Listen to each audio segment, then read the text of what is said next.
दोस्तों, एक पति अपने पत्नी को जद्दोजहद करके मजदूरी करके ऑटो चलाकर और सड़कों पर दर दर की ठोकर खाकर यानी पाई पाई जोड़कर पत्नी को एक पुलिस वाली बनाती है। बनने के बाद प्यार मोहब्बत और मोहब्बत की बातें और प्यार और इश्क की इजहार किसी और के नजदीक आ जाता है और तब पति निकम्मा, कामचोर, अनपढ़ और बेरोजगार नजर आने लगता है और कम प्यार करने वाले स्टेटस में कम और तमाम प्रकार की कमियां नजर आने लगता है। और हद तो तब हो जाती है जब सामने से कहता है, ये आदमी, ये इंसान आखिर है कौन। तब जो वो पति होता है वह उस सदमे को बर्दाश्त नहीं कर पाता है और अंदर ही अंदर घुटता रहता है और दर्द से जूझता है। और वही पति फिर 5 से लगभग 6 साल के आसपास होते होते फिर उसी के सामने आता है और सामने जो आदमी शख्स खड़ा होता है और इनके बाद जहां का मंजर माहौल होता है वह पूरा पूरा ही अलग होता है और पूरा ही माहौल एक पति की ओर होता है और पत्नी को फिर पछतावा होने लगता है, दुख होने लगता है, तकलीफ होने लगता है और पिछले दिन को याद कर कर के खुद को कोसने लगता है। जहां तक कि इतना भला बुरा कहने के बावजूद भी वह पल लौट के नहीं आता है। दोस्तों, आप सभी को एक दिल छू जाने वाली कहानी में स्वागत है। दोस्तों, कहानी राजस्थान के एक छोटे से शहर का है जहां महेश पाल नाम का एक व्यक्ति घर परिवार मेहनत मजदूरी के बदौलत चलाता था और छोटे मोटे काम किया करता था। और कुछ समय बाद ही उनकी मुलाकात मुस्कान नाम से एक लड़की से होती है। इन दोनों का प्यार मोहब्बत होता है और एक दूसरे के लिए जान तक देने के लिए तैयार होता है, एक दूसरे की भावनाओं को भी समझता है। हालांकि मुस्कान भी पढ़ी लिखी होता है, महेश पाल भी पढ़ा लिखा होता है। दोनों एक दूसरे से परिवार रिश्तेदार के रजामंदी से शादी कर लेता है, एक दूसरे के साथ पति पत्नी के संबंध में जुड़ जाते हैं। इन दोनों से एक बच्चे भी उत्पन्न होते हैं और उनके घर में माँ यानी सास, पति पत्नी और एक बच्चे, अब अच्छा खासा परिवार चल रहा होता है। दोस्तों, अभी जो बच्चा है वो बहुत ज्यादा छोटा ही है, लेकिन पत्नी फिर भी अपने पति से अपने मन की बात का इजहार करता है और कहता है कि उन्हें पढ़ना है, उन्हें जीवन में कुछ करना है। और पति को भी ये लगता है कि पत्नी अगर अच्छा करेगी तो शायद उनके जीवन की नैया पूरी तरह से बदल जाएगी। ये निचली क्लास वाली जो जिंदगी है मिडिल क्लास में शिफ्ट हो जाएगी और ऐसो आराम से जिंदगी कटेगी। यहाँ तक कि समाज में बड़े इज्जत होगा, नाम होगा, मान और सम्मान होगा और लोग एक अच्छे और ऑफिसर्स की पति कहकर भी बुलाएंगे। तो फिर पति क्या करता है, ऑटो रिक्शा चलाना शुरू कर देता है। अधिक से अधिक पैसा कमाने के लिए दिन रात एक कर देता है और मेहनत की पूरी हिम्मत के साथ और शिद्दत के साथ कमाना शुरू कर देता है। कमाते कमाते एक दिन उनकी जो पत्नी की सफलता होती है वो रंग लाती है और वो आगे के रास्ते पर निकलता है और कुछ ही दिन में सफलता हाथ लग जाती है। सफलता हाथ लगते ही वो एक पुलिस वाली बन जाती है और ट्रेनिंग के बाद एक अलग शहर में उसका ज्वाइनिंग हो जाता है। अब वो महिला जो किसी की पत्नी थी और माँ थी और हाल फिलहाल में ही शादी के कुछ ही वर्ष हुआ है, वो अब पुलिस वाली बन चुकी थी। शान शौकत, इज्जत, पैसा, मान सम्मान तो शुरुआत में अत्यधिक मिलती है, सभी खुश हो जाते हैं।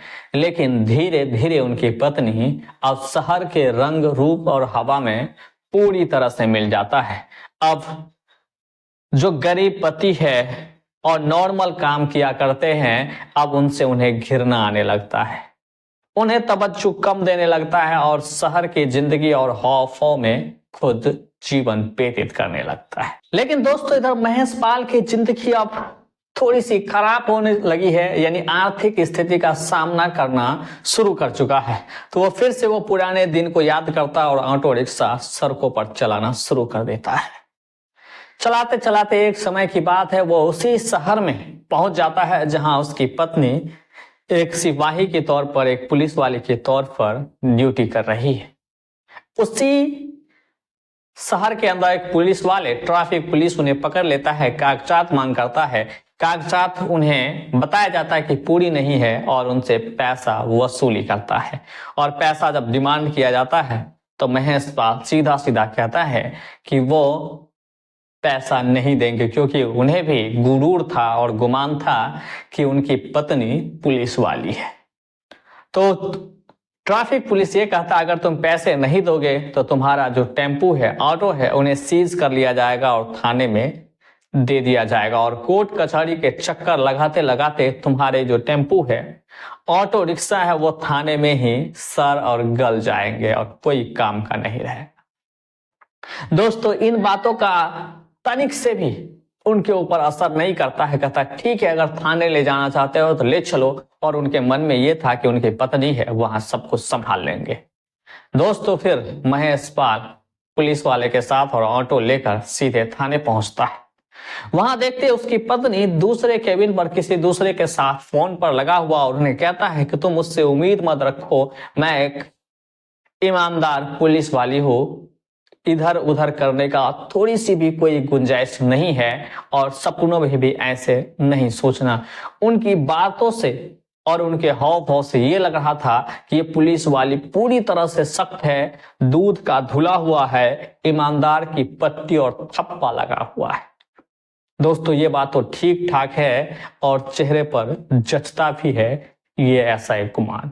लेकिन कुछ ही पल में वो महिला यानी पुलिस वाली निकलता है और अपने पति को सामने बैठा देख, और वहां पर एक ट्रैफिक पुलिस भी था, कहता इस आदमी का क्या मामला है और क्यों यहाँ बैठा के रखा है। बोलता मैडम, ये बिना कागजात के शहर में गाड़ी चला रही है, इसलिए मैंने इन्हें पकड़ा और पैसे भरने को कहा तो वो हमसे आनाकानी और बदतमीजी करने लगा, इसीलिए मैंने यहाँ पकड़ के ले आया। तो पुलिस वाली मैडम कहती है कि ठीक है, इनसे पैसा ले लो और इन्हें छोड़ दो। तो वो पैसा नहीं देता है और न ही उन्हें पहचानता है कि वो उनका पति है। पहचानने से भी इनकार कर देता है कि ये कौन आदमी है, इससे पैसा लो और छोड़ो, और ऐसी ऐसी बातें कहता है कि उन्हें अंदर ही अंदर बहुत दुख होता है। दोस्तों, महेशपाल अब करे तो करे क्या, दुख और दर्द को अपने सर और माथे पर लेकर सीधे घर के तरफ रुख करता है। घर पर आते ही अपनी मां को तमाम दुख और कष्ट सुनाता है जो उनके साथ हुआ था। एक पत्नी जिन्हें पढ़ा लिखा कर पुलिस वाली बनाई, वही उन्हें पहचानने से इनकार कर दिया कि ये आखिर कौन इंसान। लेकिन दोस्तों, अगले दिन उन्हें कोर्ट जाना था। पुलिस के मुताबिक कागजात लेकर कोर्ट पहुंचना था और कोर्ट से ही उन्हें ऑटो रिक्शा का सभी पुख्ता सबूत होने के बाद छोड़ा जा सकता था। लेकिन अगले दिन भी कोर्ट नहीं पहुंचता है। फिर उससे अगले ही दिन उसकी पत्नी यानी मुस्कान घर पहुंचती है और कहता है कि तूने वहां लेने के लिए ऑटो क्यों नहीं आए। दोस्तों, तब महेशपाल कहता है कि तूने अपने थाने में भी मुझे पहचानने से इनकार दिया और पूछ रहा है सामने से कि यह कौन इंसान है और इस आदमी की गुनाह क्या है, और इस ड्राइवर को तूने यहाँ क्यों बैठा रखा है, पैसा लो और यहां से भगा दो। अब मुझे साफ साफ लग रहा है कि तुम मेरी पत्नी नहीं हो, अगर हो भी तो सिर्फ नाम का ही। इतना सुनते ही मुस्कान भड़क जाती और कहते हैं हाँ, तुम जाहिल, गवार और अनपढ़ और छोटे और नीच लोगों के साथ मुझे एक पल भी नहीं बिताना है, और न इस घर में मेरा कदम है, न तुम्हारा हमारा कोई रिश्ता है। ऐसे तमाम गरम गरम बातें छोड़ता और सीधे वहां से अपने बेटे को लेता है और सरकारी आवास में चले जाता है। अब इस बात को होते ही वो माँ और बेटा दंग रह जाते हैं, सुनकर हैरान परेशान हो जाते हैं कि उनकी बहू और उसकी पत्नी ने उन्हें क्या कहकर चला गया। दोस्तों, अब क्या था, किसी तरह अपनी जिंदगी गुजार रहा होता है। एक दिन उसकी माँ सीधे पहुंचता है और मार्केट जाता है, और मार्केट में कुछ दिनों के बाद देखता है उनका पोता और एक काम वाली बाई उन्हीं के साथ है। पोता अपने दादी को देखते ही दौड़ कर जाता है और गले लगा देता है और रोने लगता है। कहता है कि मेरी माँ गंदी है, मैं उनके पास नहीं जाना चाहता हूँ, और वहाँ एक गंदे अंकल भी रहते हैं जो मुझे मारते हैं, डांटते हैं, फटकारते हैं और मुझे बात बात पर गुस्सा करते हैं। मैं आपके साथ ही रहना चाहती हूँ, मैं हमेशा आप ही के पास रहना चाहता हूँ। दोस्तों ये बात सुनकर वो हैरान हो जाते हैं। ये बूढ़ी दादी समझ ही नहीं पाती है कि आखिर उनका पोता बोल क्या रहा है। तब वो काम वाली जिसके साथ वो बच्चा आया था अब इधर उधर ढूंढने लगती है, देखता है कि एक बूढ़ी सी लिपटी हुई है, जाकर उन्हें पकड़ लेता है और निकालता है। कहता है रुकिए और इसे मेरे पास रहने दीजिए। कहता है नहीं, ये मैडम का बच्चा है, मैं उन्हें लेकर जाऊंगी। तब बोलता है कि मैं इनकी दादी हूँ। तब वो समझ जाती है। तब उनकी दादी कहती है कि ठीक है जाओ तुम तब तक खरीदारी करो और बच्चे को मेरे पास रहने दो। दोस्तों बच्चों से ढेर सारी बातें होता चलता है तो पता चलता है कि उनके घर में कोई गुमनाम शख्स आता है, कोई ऐसा व्यक्ति आता है जो रात रात और दिन दिन भर उसके कमरे में ही रहता है और बच्चे को दूसरे जगह ले जाया जाता है और एक अवैध रिश्ते का पता चल जाता है। दोस्तों अब वो जो बूढ़ी दादी होती है अपने घर आती है और अपने बेटे से ये बात कहता है कि उनके पोता मिला था और पोते ने ऐसी ऐसी बात बनाई। तब वो छुट्टी का दिन होता है, माँ और बेटा सीधे शहर उसी सरकारी बंगले पर पहुंचता है। पहुंचते पर गेट नॉक किया जाता है और गेट नॉक करते ही वो नौकरानी गेट खोलती है। गेट खोलते ही वो सीधे अंदर चला जाता है। दोस्तों अंदर जाने से वो देखता है कि वो कमरा भी थोड़ा सा लगा हुआ है जिस कमरे में उसकी पत्नी है। उस कमरे की दीवार को धक्का दिया जाता है, गेट को खोला जाता है तो एक अनजान शख्स उसी बेड पर सोया था और उसकी बाहों में उसकी पत्नी होती है। ये देखकर ये माँ और बेटे यानी पति और सास का खून खौल जाता है, दंग रह जाता है और आंख फटी की फटी रह जाता है। एक ऐसा मंजर एक अवैध रिश्ते और अवैध संबंध में था। दोस्तों वो कोई और नहीं बल्कि उसी के कार्यालय और उसी थाने में कार्य करने वाला एक ऑफिसर्स और पुलिस वाले होते हैं। वो सीधे उनका पति उस पुलिस वाले को थप्पड़ मारता है, कहता है कि तुम्हें नीच और गंदी हरकत करते हुए तुम्हें शर्म नहीं आती। तब वो सीधा खड़ा होता है और उसी पुलिस वाली यानी मुस्कान से पूछती है ये आखिर है कौन। तो बोलता है ये कौन नहीं बल्कि निकम्मा जाहिल और नीच लोग है, मेरे पति है जो मैं उनका नाम भी नहीं लेना चाहती हूँ।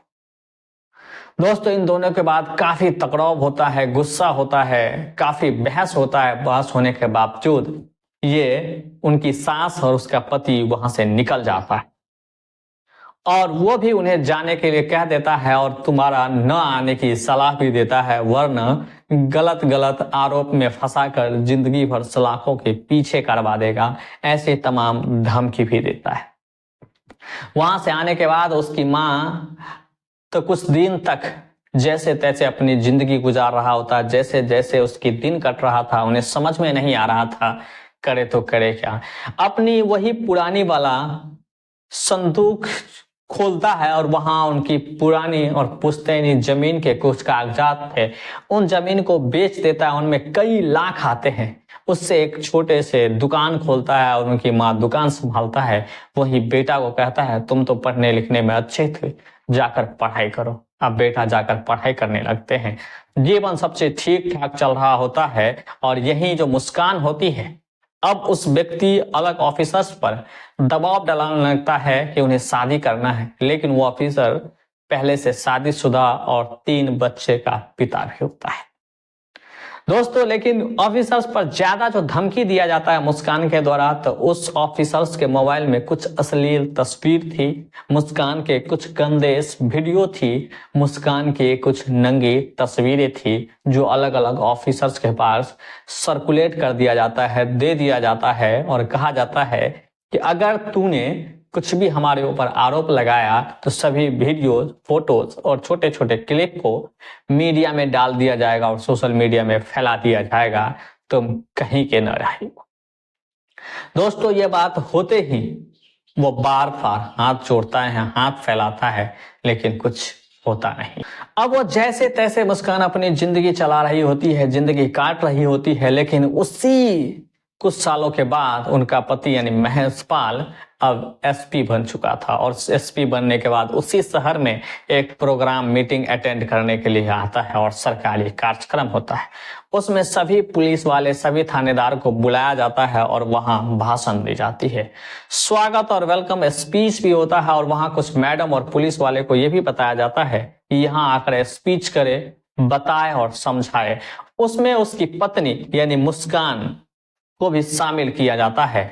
लेकिन मुस्कान आती है, स्पीच बोलती है और बोलने के कुछ ही मिनट बाद वो लड़खड़ा जाती है, भरे मंच पर गिर जाती है। उन्हें उसी वक्त हॉस्पिटल पहुंचाया जाता है। जब एसपी साहब यानी महेश पाल उनका पति उनका खोज खबर पूछता है, पता चलता है कि उन्हें कमजोरी है और कमजोरी होने के बावजूद उन्हें कई सारी बीमारियों ने भी जकड़ रखा है। दोस्तों, अब इस बीमारी में न तो उनके परिवार वाले काम आ रहा है, न ही उसे कथा कथित बॉयफ्रेंड, प्रेमी और ऑफिसर्स के प्यार में पागल, अब वो भी उन्हें काम में नहीं आ रहा है। जिन्हें उन्हें देखभाल करने वाला न तो मैके होता है, न ससुराल होता है, न उसका बॉयफ्रेंड होता है। क्योंकि मैके वाले ने उन्हें बार बार समझाया था कि अपने पति के साथ रहे, जिससे उनका घर वाले अपने माता पिता और भाई से भी रिश्ता खराब हो चुका था। और धीरे धीरे दवा, हॉस्पिटल और डॉक्टरों का चक्कर काटते काटते वह अच्छा होने के बजाय वह और भी बुरा होता चला गया। यानी बीमार इतनी हो गई, हाथ से नौकरी गई, परिवार गया, समाज में शोहरत, इज्जत और पैसा पूरी तरह से खत्म हो चुका है। और लेकिन वो पति जिन्हें कभी निकम्मा कहा था, नीच कहा था, अनपढ़ कहा था और बेरोजगार कहा था, वो एक जिले का एसपी बन जाता है और एक नई जिंदगी और नई शुरुआत करता है। लेकिन दोस्तों, बेसहारा मुस्कान जो कभी अपने आप पर गुरूर था, घमंड था, वह अपनी बीमारी से लड़ नहीं पाता है और उनकी मौत हो जाती है। लेकिन दोस्तों, वही उनका पति महेश पाल अपने बेटे को अपने पास बुलाता है, सभी कागजात फाइनल करवाता है और फिर अपने बेटे के साथ, अपनी माँ के साथ एक नई जिंदगी की शुरुआत कर। दोस्तों, जिंदगी में कई सारे मोड़ और टकराव आते हैं। कभी भी अपने आप पर गुरूर और घमंड नहीं करना चाहिए, क्योंकि ये कम वक्तों के लिए होता है और जब अपने आप पर एहसास करते हैं और उन पन्नों को याद करते हैं, तब तक बहुत देर हो चुका होता है, यानी समय निकल चुका होता है। इसलिए अपने रिश्ते की जो अहमियत है उन्हें बरकरार रखना है और उन्हें संभाल कर रखना है। ना जाने कब और कौन सा पन्ना पलट जाए और जिंदगी की रुखी मुड़ जाए, इनका पूरा पूरा यकीन लगाना और ये बता देना कि कोई बेरोजगार है, नीच है और छोटा है या स्टेटस में बहुत ही कम है, ऐसे आंकना बिल्कुल ही सही नहीं है। जिस तरह मुस्कान ने अपने आप पर गुरूर किया, अपने आप को बड़ा बताकर पति को छोटा समझा, कामचोर और निकम्मा और यहाँ तक बेरोजगार कह दिया, जिसने उन्हें पढ़ाकर आगे बढ़ाया और पुलिस वाले बनाया। दोस्तों, इस घटनाक्रम के बारे में और इस कहानी के बारे में आप क्या सोचते हैं, मैं कमेंट करके जरूर बताएं। और यहाँ तक आ गए तो वीडियो को एक लाइक कर दीजिए और चैनल को भी सब्सक्राइब कर दीजिए।